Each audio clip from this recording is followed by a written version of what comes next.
നിലവിളിച്ചുകൊണ്ട് ഓടി വരികയാ. സഅലബത്ത് bin Abdulrahman എന്ന് പറയുന്ന ചെറുപ്പക്കാരനുണ്ടല്ലോ, പഴുത്ത് കിടക്കുന്ന മലരാരണ്യത്തിൽ വന്ന് കിടക്കുകയാണ്, മണ്ണിൽ കിടന്ന് ഉരുളുകയാണ്, മണല് വാരിയിട്ട് ശരീരത്തിലിടുകയാ. എന്നിട്ട് നിലവിളിക്കുന്നു, അല്ലാഹ്, മരിച്ചിരുന്നെങ്കിൽ എത്രയോ നല്ലതാണല്ലാ, മരിച്ചാ മതിയായിരുന്നു തമ്പുരാന്, എന്റെ റൂഹ് പിടിച്ചിരുന്നെങ്കിൽ എത്രയോ നല്ലതായിരുന്നു തമ്പുരാന്.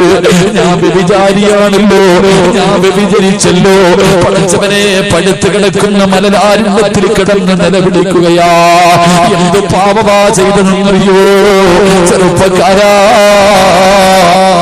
എന്ത് തെറ്റാ ചെയ്തതെന്നറിയുമോ എന്റെ പ്രിയമുള്ള സഹോദരങ്ങളെ? എന്ത് തെറ്റാ ചെയ്തത്?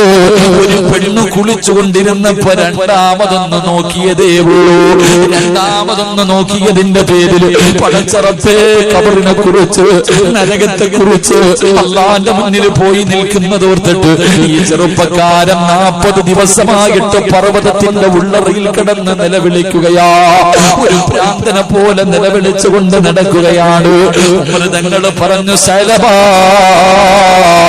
നിന്റെ പാപം അല്ലാഹു പുറത്തു തന്നു, നിന്റെ തൗബ അല്ലാഹു സ്വീകരിച്ചു.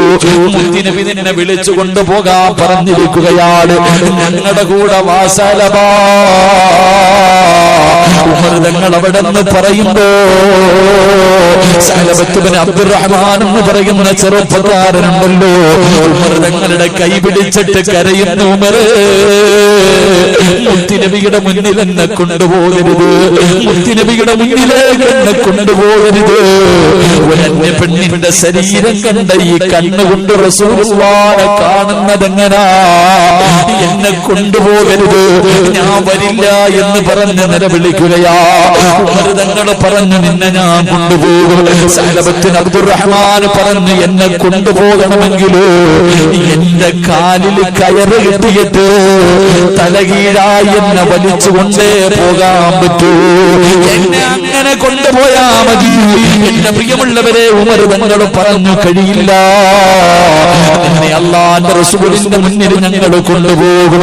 സഅലബത്ത് ബിൻ അബ്ദുറഹ്മാൻ പറഞ്ഞു, എങ്കിലോ എന്നെ നമസ്കരിക്കുന്ന സമയത്തെ കൊണ്ടുപോകാവൂ, എന്നെ പള്ളിയിലേക്ക് കൊണ്ടുപോകാവൂ. അവസാനം അവിടെ നിന്ന് സമ്മതിച്ചു. സൽമാൻ തങ്ങളും ഉമർ തങ്ങളും കൂടെ സഅലബത്ത്